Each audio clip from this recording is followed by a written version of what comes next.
Hi, everybody, and welcome back to another edition of Beyond the Cage. I am your host, Jim Graham, and joining me on the line, we have a special guest. He is fresh off another first-round knockout victory over Dan Kelly, this time at UFN 66 in Adelaide, Australia. He is Smlie'n Sam Alvey. And Sam, thanks for coming back on the show. Hey, thanks for having me on the show. I always love talking to you guys. All right, now, of course, last time we talked, it was right after your win down in Brazil. Now you've gone back to Australia for the second time. Not Sydney, Adelaide, Southern Australia. And now that you've been to Australia two times in two of their major cities, have you noticed a difference in kind of the two areas you went to, Sam? Well, you know what? Both were beautiful. Sydney was definitely more industrial, but Adelaide was a lot of fun. The weather was beautiful. I say the weather is beautiful. It was kind of raining the whole time. I loved it. My home in Southern California doesn't get to touch rain all that much, so any chance I get to stand outside and get a little wet, I enjoy it. Now, did you do anything, because there, I guess, is more of like a beach kind of culture, even though you said it was raining. Were you able to still go down to the beach there? You know what we did? They had a zoo just a little boat ride away that we went to. So we went and we played with the monkeys and we saw a hippo and, you know, all the other Australian goodies.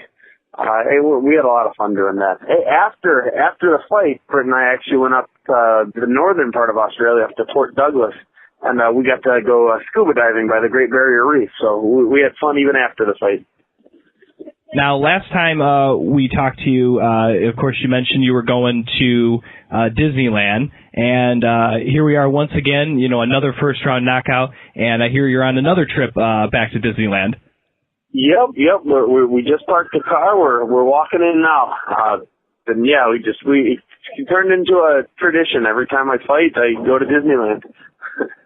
Now, not only did you get to go to Disneyland this time, and of course a few months ago, I also saw some pictures on your Facebook page that you went to the big Star Wars convention that they had out in California a couple weeks ago. Yeah, it was the big birthday celebration of Star Wars, and I got to be there, and that was a ton of fun. What's your favorite? Which one of the six so far? What's your favorite movie? You got to go Episode 7, Empire Strikes Back. It's the best of all of them. Absolutely, I definitely think so. And what's your favorite character in the Star Wars mythos? Shoot, there's so many good characters in there. I mean, it's hard not to pick one of the, you know, it's hard not to pick Han because everyone loves Han, but I'm a big fan of Vader, especially in the expanded universe where he has the books and the comics and stuff. He was a badass, and I'm kind of a big fan of his.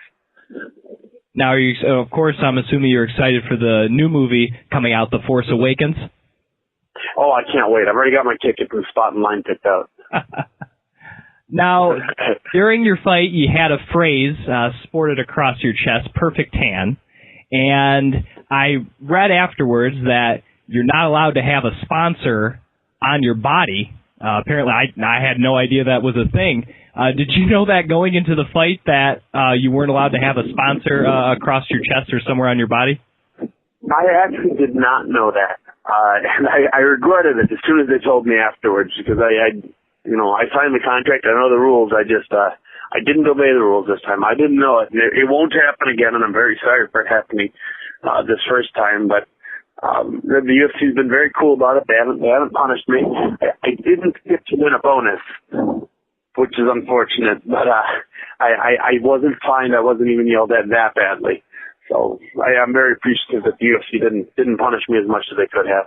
Now, what did you actually use to get that? Was it actually a tanning solution to get that on your chest, or was it something else? Yeah, it was just a spray can bottle. I brought it over from the States with a stencil, and after I made weight, it was in the hotel room after I made weight, we sprayed it on, and then I stepped on the scale and, flexed with it on. I thought it was hilarious because I'm the most pale guy in the UFC. Having perfect tan on his chest is I thought, pretty funny. I thought it was funny, too. I thought it was a joke. I didn't realize that the UFC would kind of take it, a little serious. Like you said, you didn't get any trouble or anything, but knowing you, Sam, just talking with you the few times we have, I know you're a fun guy and like to have fun, so I was kind of surprised that the UFC kind of took that as a negative instead of as a positive. Yeah, I did too. I thought they were going to think it was funny too. But you know what? With as much publicity as it has gotten me over the last, couple of weeks, maybe it was worth it. I mean, I sure would have liked that $50,000 bonus, but everybody's talking about it. It was the biggest takeaway from the whole card, I think. So, it's not all negative. Now, I heard they were trying to get it off your chest before you went out to the cage, and it obviously didn't really work. What were they using to try to get it off? Actually, nobody tried to get it off. Oh, no one did. Nobody okay. Nobody actually told me it was illegal until I was literally stepping into the cage. My foot was on the step to go up, and then someone grabbed me. Hey, can you take that off? I said, I can't. And then that was the first time anybody had said anything to me. And I had it on during the weigh. They had somebody told me I would have peeled the skin off my body if I needed to get it off. But unfortunately, I was one of those guys that slipped through the cracks, and I made it onto the main stage. All right, well, let's look at the fight that you had down there in Australia against Dan Kelly. This is a fight, obviously, going back to the last time we talked, that you wanted. You got it. You fought him in his home country, and you can clarify for us here, but it seemed like the game plan, at least to me, was to throw early and often and try to keep out of close-knit situations with him. Is that what you were looking to do in the fight? Yeah, I definitely, I know how talented he is with his judo, and his submission game is incredible. And so I wanted to stay off my back. So it really was. I wanted to hit him hard and early. It worked out that way, thankfully. Jim Graham talking with Smlie'n Sam Alvey here on Beyond the Cage. And, of course, you have to be happy with another first-round knockout, but did any part of you want to see how you would do kind of grappling against Dan Kelly, considering that judo background? You know what? I'd love to go out and train with him and find out how good his grappling is, but in the cage, it's all business. I don't need to see how good I am any specific place. But I train with a lot of good judo guys.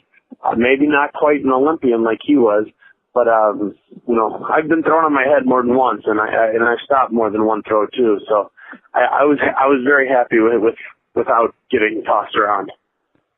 Now, along with your fight, 10 other fights got finished out of the 12 total down there in southern Australia. So I got to believe that you were enjoying watching some of the other fights down there in Adelaide. Yeah, the fights on there, they're just wonderful. Even when I was up in Sydney, the card, I think it was the first card in UFC history where every fight was finished. And it was it's fun to see. People like finishes, they like knockouts, they like submissions, and the UFC goes out of the way to find people that do just that. Now, of course, in a few weeks, the UFC will be officially partnered with Reebok, and now that all the information has come out about the deal, what are your thoughts about wearing Reebok for the foreseeable future in your fights? I'm looking forward to it. They're going to bring a level of professionalism to the sport that hasn't been seen ever before. I like the uniform idea. I like everything that Reebok's bringing to the table, and I'm really honored that they're going to allow me to represent their brand. Now, of course, a lot of fighters have come out against the deal, especially the money that they receive in compensation for wearing Reebok, not only during fight week, but obviously in the octagon. Just kind of looking at you personally, does that the amount of money you get, is that really that much different than you make on average per sponsor for a fight? My sponsors, they don't spend their money on me just to be on my butt for 15 minutes. They spend their money on me so I can help build their brand. And I don't do that. It helps wearing them on my shorts, of course, but they use me in advertisements. They use me in picture signing. They use me and my name to try and build awareness of their brand. But very rarely. I mean, in the history of the UFC, I can only think of maybe two brands that wearing it on their shorts made me Google it. That was Condom Depot and Ammo Depot. So that was about it. So it's always nice to give them everything they want, but they can still use me outside of the cage. So now I'm being sponsored by Reebok in the cage, and I get to be sponsored outside of the cage. You tell me you haven't Googled dynamic fastener? You know what? I haven't. But that should have made my list. It should have been three. I haven't Googled it, but it is one that I've seen enough times. All right. Now, of course, you knock out Dan Kelly. Last time you already announced that you wanted to fight Dan Kelly. Is there anyone that you would like to face for your next fight? Yeah, I called out in the ring Elias Theodorou, and I'm really hoping that fight comes through. I think it's a great matchup. I think the fight makes sense, and I'm looking forward to punching him a few times. Now, if for some reason you can't get Elias, there was a guy who fought same night as you in Australia. I think actually both nights now that I recall it, and he was the one that probably stole your bonus away. That being the young kid there, Robert Whitaker. And I think that if you fought Robert Whitaker, I think that might be an epic matchup for the ages. You know what? He's a superstar. I would love to fight him. I'd love to fight him back in Australia even.